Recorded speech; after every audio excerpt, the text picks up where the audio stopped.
Looking at page 67, we're going to test claims about population means, specifically two populations. We'll start off with the match pairs. Match pairs applies when you're dealing with before and after situations, pre-post.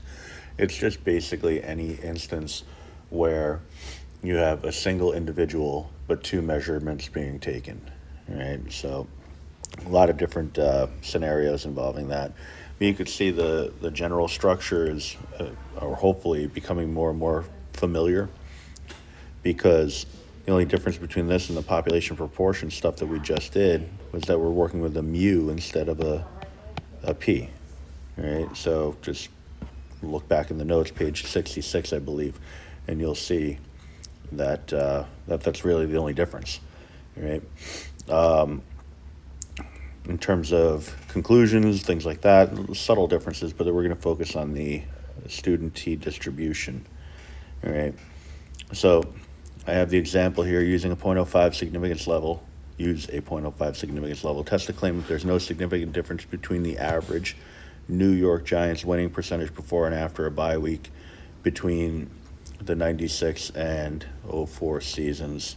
So this is a t distribution.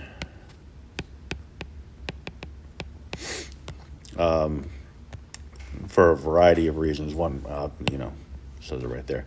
But from the problem itself, we can determine that it's a t distribution just based on the fact that they did not tell us the population standard deviation. Right.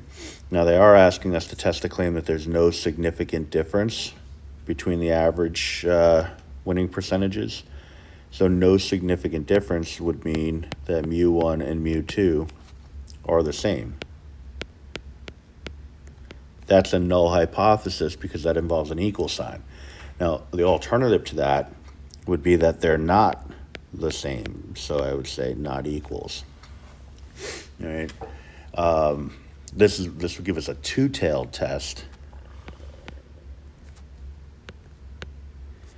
They did not tell us, they did tell us an alpha value of 0.05, but because it's two-tailed, we're going to split that between the two fringes, each 1.025. Now we have 1, 2, 3, 4, 5, 6, 7, 8, 9 values. So my n value is 9, or 9 pairs, because this is for paired data, which means my degrees of freedom is going to be 9 minus 1, which is 8.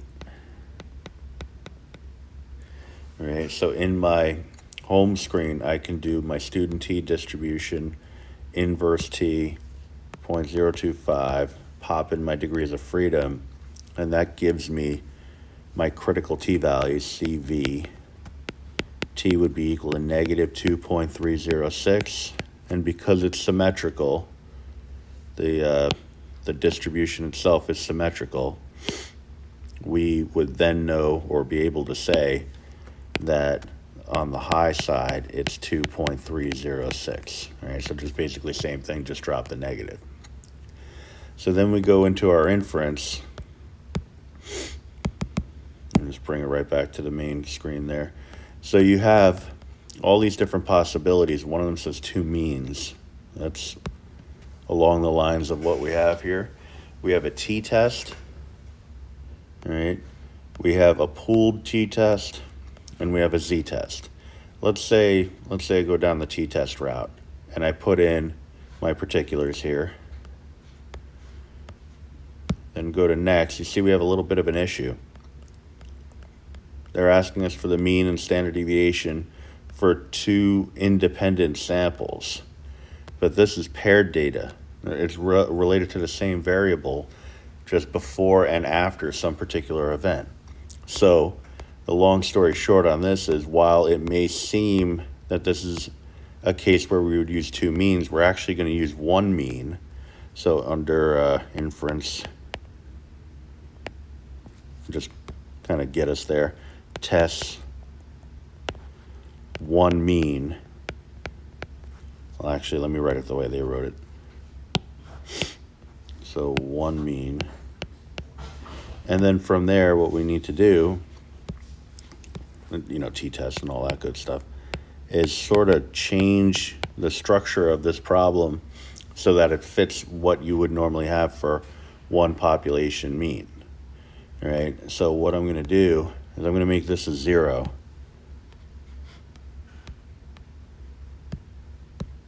And I'm going to make, well, this needs to be a not equal. Right, what I'm doing here is I'm establishing that mu, so let mu be the difference between mu1 and mu2.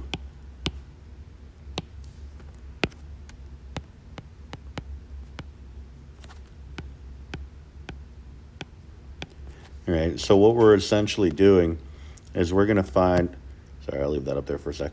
We're going to find the difference between the two columns of data, and then from there state the mean and standard deviation. All right, so I'm going to get out of here, go into my statistics app.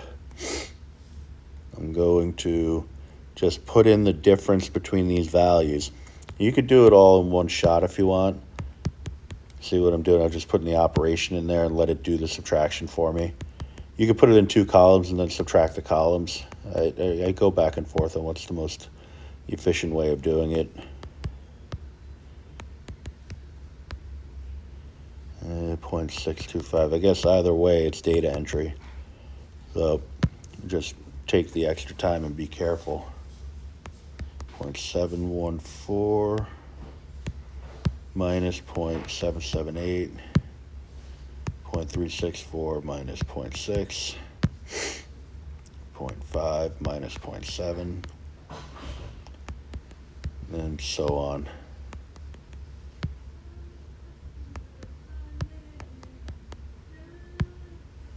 All right, so I'm going to believe that I just typed all that in correctly. I'm going to go to stats, and I'm going to grab the sample mean, which is, I'll just make a little note of it over here, x bar is equal to about 0.0873,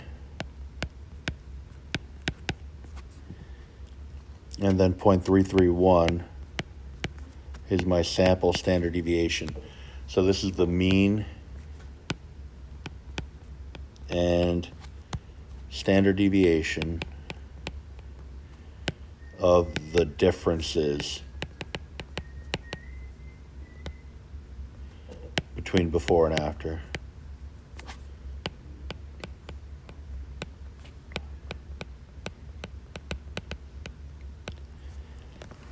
All right, so now I can go back to my inference app, go down that t-test road. All right. I could put in the 0.0873, I put in the 0.331, put in the n value, which is 9, and the significance, which is 0.05. Go to next, and we get a p-value of 0.452 and the test statistic of 0.791. All right, 0.452 is definitely not less than the alpha, and the test statistic does not fall in the shaded area. So I'd say do not reject the null hypothesis. So we're keeping the null and tossing the alternative. So there is, well, there's not enough evidence to reject. So there is insufficient evidence to reject the claim that there is no difference, no significant difference in population mean winning percentage before and after a bye week. It's a mouthful, but insufficient evidence to reject the claim that there is no significant difference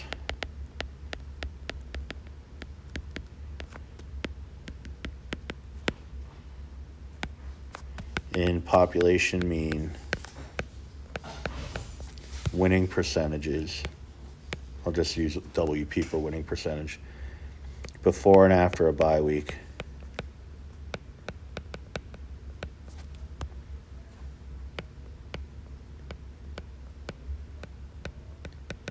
at the 0.05 significance level.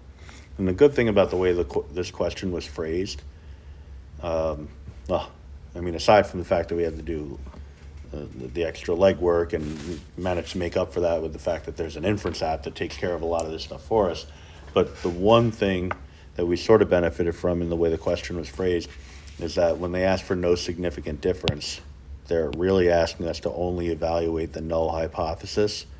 The first sentence addresses the null hypothesis. This whole sentence here. So it means that the remaining part of the template is irrelevant. So we can just ignore that.